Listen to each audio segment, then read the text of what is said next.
Thanks, Vlad. Have you ever considered what it would take to be able to run 1 million financial operations in a minute? At DraftKings, we have to be familiar with this kind of scale and support it on the regular. I'm Joel Miller. I'm a staff software architect at DraftKings. And what I want to share with you for the next few minutes is about how we built the DraftKings financial ledger on Amazon Aurora MySQL and how that enables us to get to the scale that we need. But first, just a very brief bit about DraftKings if you're unfamiliar. DraftKings is a sports entertainment and gaming company, and we operate most notably an online sportsbook, but we have several other verticals that all interact with our ledger, including iGaming, fantasy sports, and lottery. Our products are available broadly across North America in many US states and Canadian provinces. In any given month, we have millions of paying customers. But depending on exactly how big the sporting event can be that is driving customer traffic, we can see millions of paying customers much more quickly than that. We like to say that to be successful, we have to operate at the speed of sports. But what is the speed of sports? It might take an hour or many hours for a game to complete, but big plays happen in the blink of an eye. The interception that no one saw coming, the double play that ends the inning, the Hail Mary that ties the game. These kinds of plays have outsized impact on sport and drive customer engagement. And when fans are engaged, customers come to the DraftKings platform. So the title of this presentation is all about scale, but what does scale really look like to the DraftKings ledger on an NFL Sunday? It comes really in 4 big areas. So the first thing to say is that we operate real money products. In order to engage with the customer has to bring money on site. What you're looking at right now is a graph of deposit volume in the lead up to early games on NFL. As you can see, the farther out you are, the lower the scale is on just a transaction by transaction basis. And as you get towards the right side of the graph, you're looking at the very beginning of the game start. And that's when traffic really starts to ramp pre-game. Customers are coming to the site, depositing funds, we're working with our payment providers, but ultimately all that has to hit the ledger. We have to update balances, we have to write transactions. So after the money's on site, where the next thing is you have to be able to use it. This is a graph of debit traffic, also in the lead up to game starts. What you can notice here is that this traffic, this graph, is highly correlated to deposits. Makes a certain amount of logical sense, right? The way that after you bring money on site, you simply want to be able to use it. But from the ledger's perspective, we've just compounded the problem, right? When deposits are busy, debits are busy, right? Everyone's trying to get their wager in. They want to enter into a fantasy contest. The ledger has to be able to support that scale pre-match. But surely, once the game started, we have no problem, right? Well, not exactly. In-game, we have a sawtooth-like pattern problem. What you're looking at here is not write traffic at this point, but now read traffic. Well, I said that big plays have outsized impact and they drive customer traffic to the site. Well, anytime a customer comes to the site, it needs to load up their balance. They need to know what's usable to them and what's not usable to them. You can see that in the top here, every single screen. As they move screens, go around the app, you can see that the balance always gets checked. And if you have that highly drafted, very popular quarterback throws a touchdown pass to a highly drafted, very popular receiver, everyone in the country at the same time is opening up their fantasy app and they want to see, hey, what's the score, right? They also want to be able to see if they've got a wager. Is the wager like, part of a leg that's paying out, or is it, settled at this point? Post-game, we have the biggest spike problem for DraftKings. The last graph you see here is after the game is done. Statistics are finalized, and suddenly every sport-related system at DraftKings knows how many people it wants to pay out. And they want to pay them out at the same time. We have very real business metrics about this. We have to be able to get money back into customers' wallets as quickly as possible once an outcome is known. Here you're looking at just one of the verticals. Most times, for luck perhaps might have it, sportsbook and fantasy pay out at slightly different minutes than each other, just because the fantasy scoring process is a little bit harder and takes a little bit longer. But even with that, you can see that the background level of transactions goes up by about 30x once either one of them wants to start paying out. This, in a lot of ways, is the biggest scale problem, where at 1 minute notice, we have to be able to handle all of that volume on the ledger. So enough about the problem. How did we actually build the DraftKings financial ledger? On the left-hand side, you see the line of business services, right? I've put a few of them on there, lightly labeled. They're all running in Kubernetes in various locations, mostly on EKS. And they're doing synchronous debit traffic to the ledger in the center. Ledger is another service running on top of EKS. The ledger service is also, if you look at the top of the graph here, receiving asynchronous payment instructions from all of the payment services themselves. When I said that fantasy and sportsbook payout, they don't do so synchronously. They drop messages onto a message broker. And the ledger is also listening to that broker in order to pay out those customers. At the bottom of the graph, you simply see DraftKings customers. Like I said, every time they're in the app, they're loading balance queries. That's also directing traffic to the ledger on EKS. But the real magic here is on the right side of the graph. A ledger is only as good as its data. And the financial ledger is built on top of Amazon Aurora MySQL. On the far right side, you can see any given cluster here, and I'll go back to the clusters in a minute. But very importantly, every cluster has read replication. In order to handle the scale of read traffic, you have to free up your writer to do what it's good at. And you have to make sure that the writer is doing writes and the reads are directed over to read replicas. This is very easy to do with Aurora MySQL. I think you can even scale out read replicas to something like 15. It's incredible.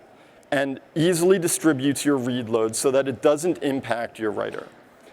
But you might notice the graph looks a little bit weird. There are multiple boxes on the financial ledger.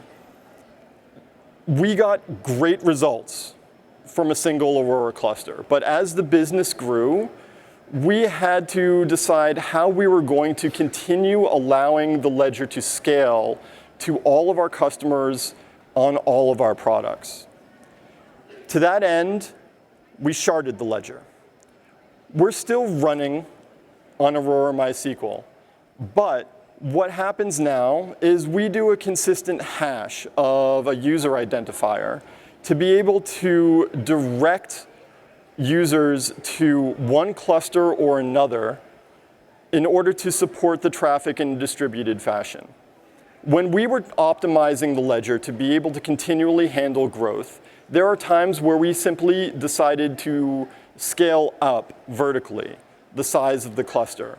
This is great, this is easy, and it works incredibly well, but ultimately, once you start getting to the edges here, vertical increases in size linearly don't drive linear increases in throughput. What does drive linear increases in throughput are actually more writers. This was done specifically to be able to enhance the throughput, but it had some ancillary benefits for the company. First one being cost reduction. It's actually cheaper to run a bunch of 4XLs than it was to run a single 24XL. That gets even a little bit better as you talk about the clusters and read replicas. And if you're sizing all of your read replicas to be the same as your writer, this increases your cost savings. Our second piece, which we were not expecting, honestly, but really did help, was on the warehousing side. Every piece of data at DraftKings, and the ledger is no exception, it is in fact the rule here, has to be warehoused so that we can use it later for analytics purposes and for data validations and other things. Our warehouse during big games could start to get extremely latent. It was doing CDC replication, still is doing CDC replication from our Aurora MySQL clusters. When we decided to go shard the ledger, the speed of data getting to our warehouse also increased, significantly, in fact. That was because we suddenly had 5 bin logs instead of 1 bin log to read. We could parallelize that data ingestion to the warehouse, and the warehousing became faster. But it's very easy to get bin log data out of MySQL, and Aurora MySQL helps us with that. Aurora MySQL helps us with a lot of pieces of this, to be honestly. It's hard to imagine building it on another tech at this point. Aurora MySQL is able to scale in, out, up, and down rapidly. If we're in a situation where suddenly read traffic is knocking us over, latency is going up, our metrics aren't looking good, we can scale out read replicas in the blink of an eye. They come up quickly and are already synchronized with the data set because of the underlying storage mechanics of MySQL, of Aurora. Beyond that, the other really important piece about the read replication is that it's extremely low latency, an order of magnitude better than other things that we've tested. Generally, read replica latency on all of our read replicas on our cluster is under 15 milliseconds. There's no perceptible difference. If you do any kind of immediate read after write, it has to be really, really immediate in order to throw off for the read replica not to be up to date. From our standpoint, if you deposit, then go to the next page, the deposit confirmation page, and load it up, it's already going to have your balance, even though we're reading that balance from a read replica. It's simply fast enough that we can't beat it. The other important piece here from the managed service side is we don't have to do too much to it. There's no OS patching that we have to deal with. We don't have to expand the storage. And it's all handled for us, including automatic failovers. Hardware fails. Hardware will always fail. All you can do is react. Previously, before we used this product, our reaction time was good, but it was on the order of minutes. If we had lost a writer and we had to promote a read replica up, it took time. We had noticeable outage. Automatic failovers from Aurora MySQL have made that a seamless process. I'm not going to say you won't notice it happening, but it'll be much quicker than you can do on your own. So what did we learn in this journey? Optimization to be able to hit 1 million operations a minute is complicated, but involves data and involves testing. One of the first things that I think is important to know is what's slow. The slow things are probably hurting your throughput. And I don't want to get into an argument about latency versus throughput, but they are correlated. Profiling is key to figure that out. It's one thing to know that your stored procedures are slow. It's in fact another thing to know why they're slow, because that's how you fix it. Performance Insights, which is now I think CloudWatch Database Insights, was invaluable to us to be able to look into a stored procedure and see what was taking the most time when it wasn't working the way that we thought it was. Was it locking? Was it not using an index, table scanning? Was it simply improperly set up data? These things are available to you, and you need to be able to see them in order to optimize. One of, I think, the most interesting optimizations that we had to do, and I did not expect, was getting data out of stored procedures can be done multiple ways, and some ways are better than others. We typically performed selects at the end of stored procedures and returned data in a tabular format back to the caller. This ended up actually hurting throughput significantly as opposed to taking scalar data and sending it back throughout parameters. Our best understanding at this point has to do with temp table usage, to be honest with you, but I'm happy to talk about it later. The key thing to remember is that if you've got scalar returns out of a stored procedure, put it in an out parameter. The amount of calls that you can make to that stored procedure, the throughput will increase greatly. But the last thing that I really want to hit home about is command query separation. I mentioned it once already, and it's really important to drive home to be able to handle scale. You need to separate reads from writes. And especially with the ease in which you can spin up read replicas on Aurora MySQL, it's important that you do, and that your systems know when they are making a read-only query or when they're trying to mutate data. And when you can direct those read-only queries to read replicas, there's no chance of you bogging down your writer in either CPU capacity or something's throwing down a weird lock that's preventing your updates. It simply can't happen if it's happening on a read replica and not the writer. It's extremely important, and if there's one thing you take away from this presentation, it's separate reads from writes to handle scale. That's what I've got for you.